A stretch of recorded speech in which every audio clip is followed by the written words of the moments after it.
what does the Qur'an say? It is Surah Sad. And in Surah Sad, Allah speaks about a fitna that He caused Sulaiman alayhi salam to experience, the Prophet Solomon. And when Sulaiman alayhi salam experienced this fitna, he saw something. And it is clear that what he saw, he did in a vision, a ru'ya. He saw something, and when he saw it, he was terrified. It caused him great concern and grief and so on. So it was a fitna.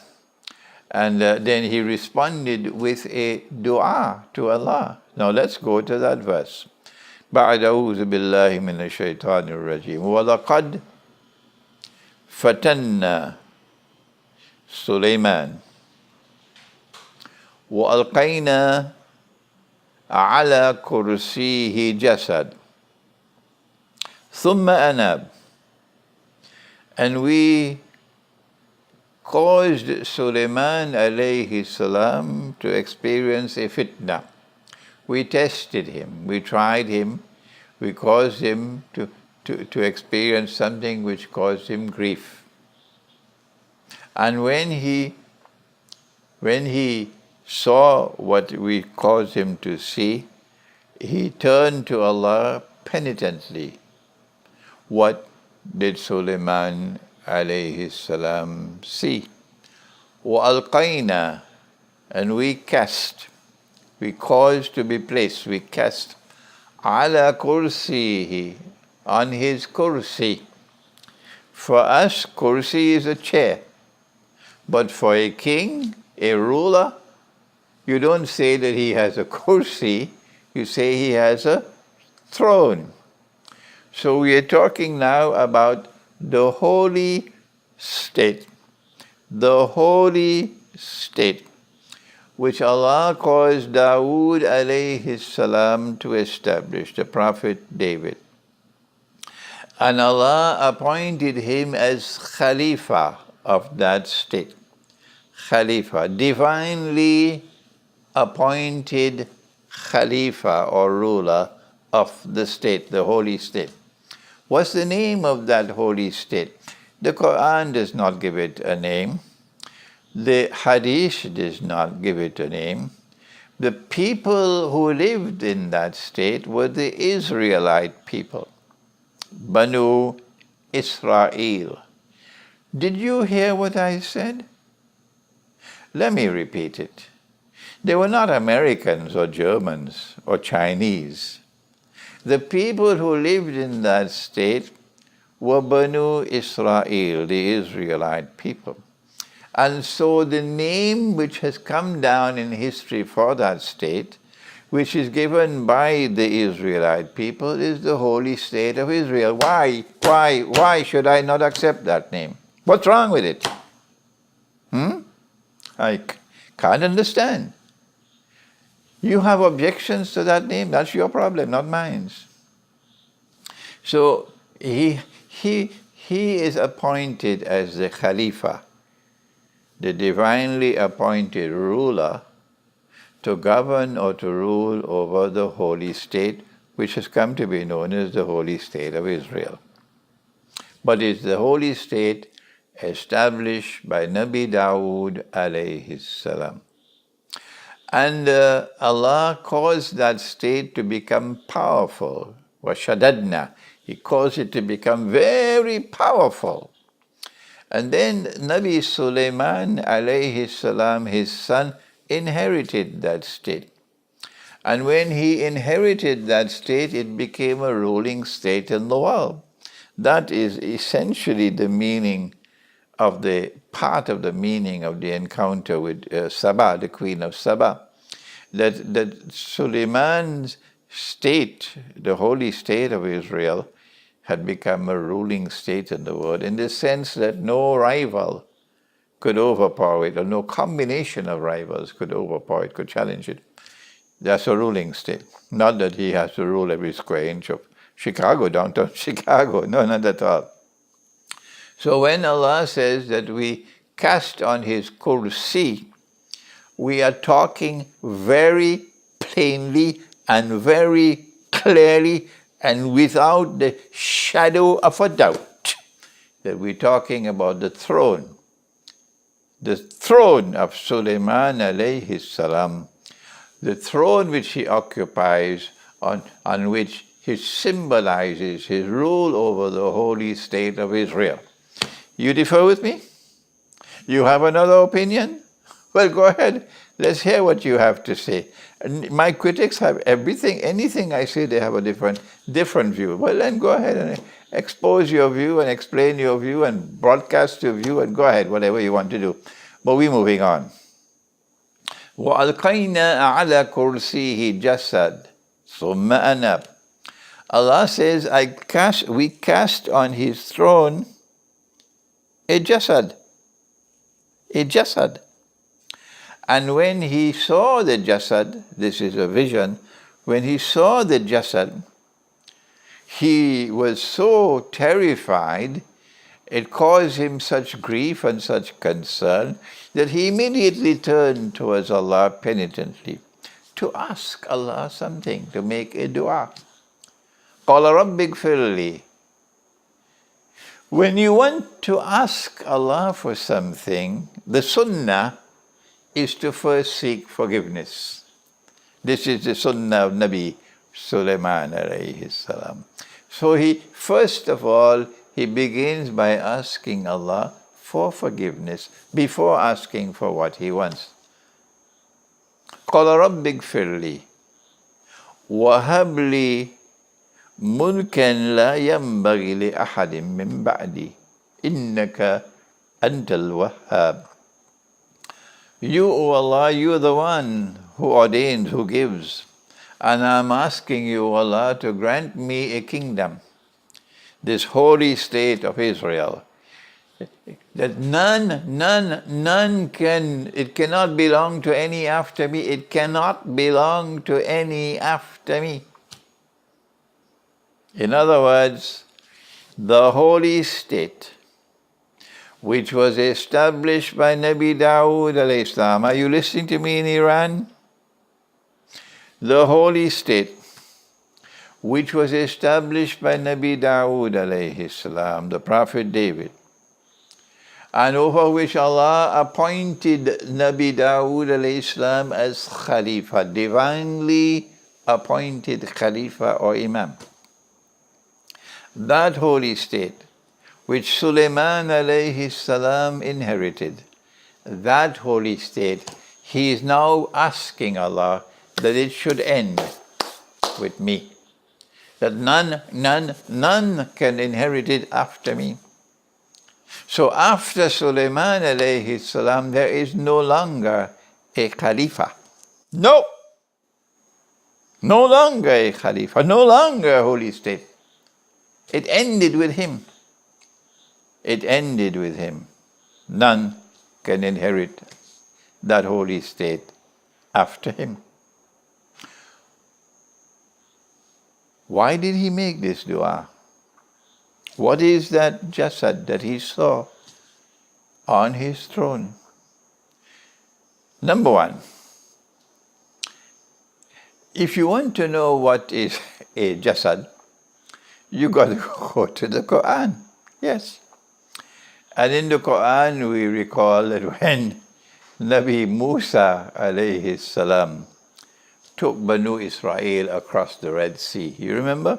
وَإِذْ فَرَقْنَا بِكُمُ الْبَحْرَ فَأَنْجَيْنَاكُمْ وَأَغْرَقْنَا آلَ فِرْعَوْنَ وَأَنْتُمْ تَنْظُرُونَ.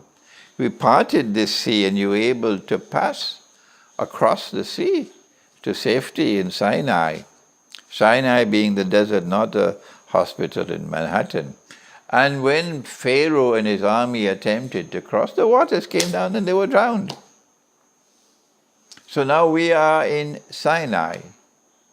Watini was Zaytuni, Waturi Sinin. Sinin, Sinai. So in Sinai, Allah ordered Moshe alayhi salam to go up the mountain to meet with him. And he left Harun alayhi salam, his brother, in charge of Banu Israel. And while he was up there in the mountain, someone named the Samiri hijacked the Israelite people and rendered Harun alayhi salam helpless, like a coup d'etat. And he ordered the Israelites to hand over their gold to him. And like a goldsmith, he melted the gold. And then he made, like an engineer, he melted the gold and made a calf, a golden calf. And that golden calf was a jasad. And when it was melted and carved in such a way, forged probably is a better word, that when the wind blew in a particular direction, you'd hear the calf moving, lahu khawan. So that golden calf is referred to in the Qur'an as a jasad, meaning it's just a hollow piece of gold. That's all. It's a body. It has no ruh in it, which gives it life. No. It has no nafs in it, which gives it a self, an identity. No. So in the case of that gold which was melted, that calf is a jasad. A jasad being a body without a soul, is not a living calf, no, and without a nafs. Does the calf have a nafs? No. A nafs is your identity, your capacity to say I, your ability to be able to choose and make a choice. Only angels have a nafs, because an angel could say, I am Jibreel and you are the messenger of Allah. So an angel has a nafs. A jinn, yes, a jinn has a nafs.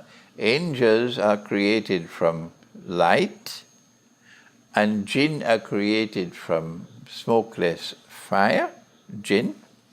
And a jinn can say, Ana khayrun minhu, I am better than him. I am better than him. Khalaqtani min nar wa khalaqtahu min teen. You created me from fire and you created him from clay. Hence I am superior to him. So a jinn can say I. A jinn has a nafs. He has a personal identity. A jinn can also choose, but an angel cannot. وَيَفْعَلُونَ مَا يُؤْمَرُونَ. The angels have to do whatever Allah orders them to do. They have no choice. But a jinn can disobey. And this is what he did. Allah asked him, why did you not obey me when I ordered you to bow down and prostrate before Adam alayhi salam? Why did you disobey? So a jinn has a nafs. The translation in English would be a self. A self. In French, would you say un être, a self. And human beings, of course, have a nafs. A human being can say, this is my hands, this is my hands, these are my hands, sorry. So the human being has a nafs, he has a personal identity. A human being can also make a choice. Al-haqqu min rabbikum faman sha'a falyu'min wa man sha'a falyakfur.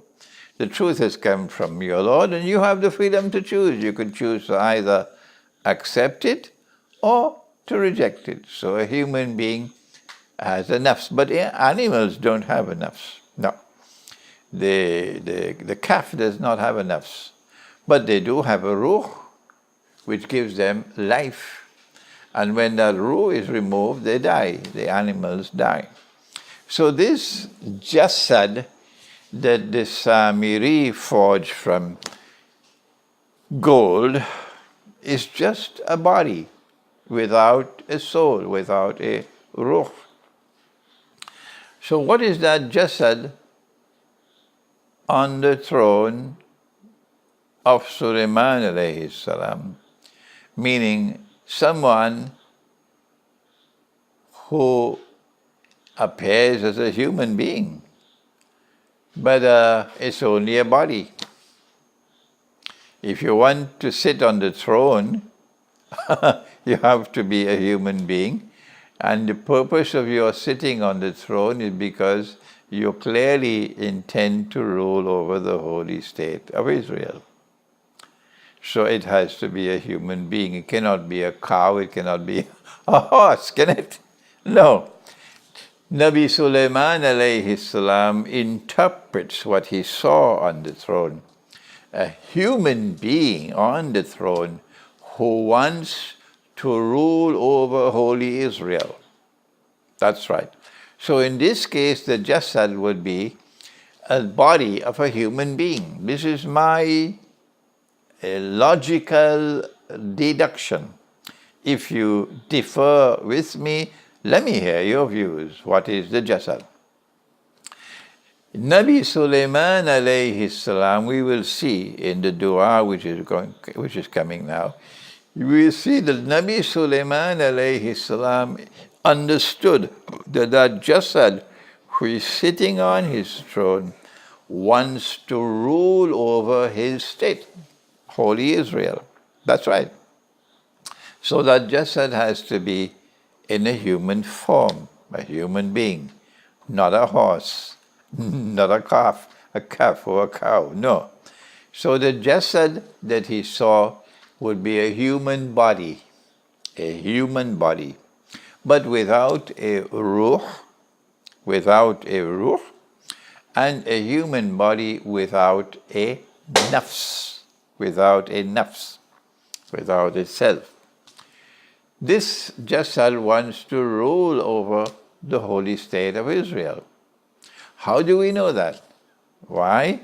Because as soon as Nabi Sulaiman alayhi salam saw what he saw, immediately he made this dua. So you have to be able to connect the dots. When you connect the dots, then you're able to very easily recognize. I'm sorry that I have to spend so much time to explain what should be very simple for you to understand. But I have to do this. I explained to you why I'm laboring this for so long. As soon as he saw what he saw, he immediately made a dua, in which first of all he asked Allah for forgiveness, and then he asked Allah to grant him a kingdom or a state, which can belong to none after him.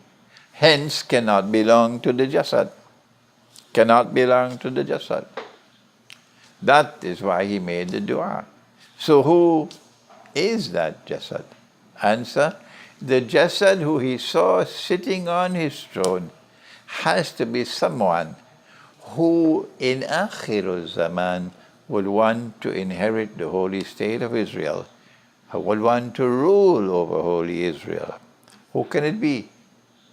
Who can it be? Answer, it is as plain as daylight that jasad sitting on the throne of Sulaiman alayhi salam, which he saw in a vision that Allah granted to him, had to be Dajjal.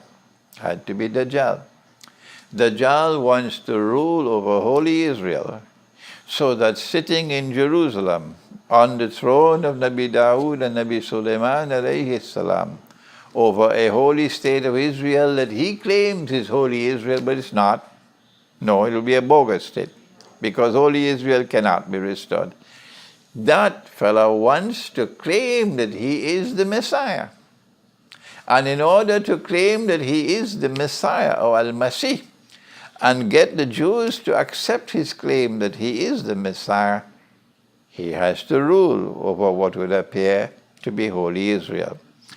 And because Sulaiman alayhi salam did not want that to happen, no, he cannot succeed in that effort of his, Allah he made a dua to Allah to grant him his state, which none can inherit after him, so that state will end.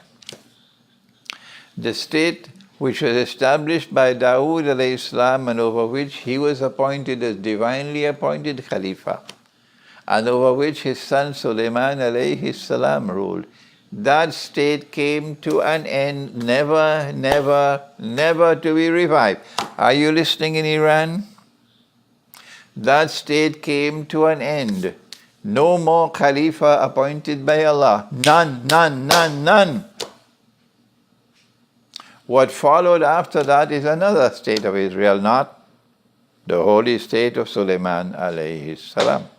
If Dajjal is a Jasad, can he be a jinn? Now then, you need only 5 ringgits. Ringgits is the money they use in Malaysia. 5 ringgits worth of intelligence. Enough to buy roti canai and teh tarik. If Dajjal is a Jasad, as the Qur'an is directing us in this verse of Surah As-Sad, a Jasad cannot be a jinn. Why?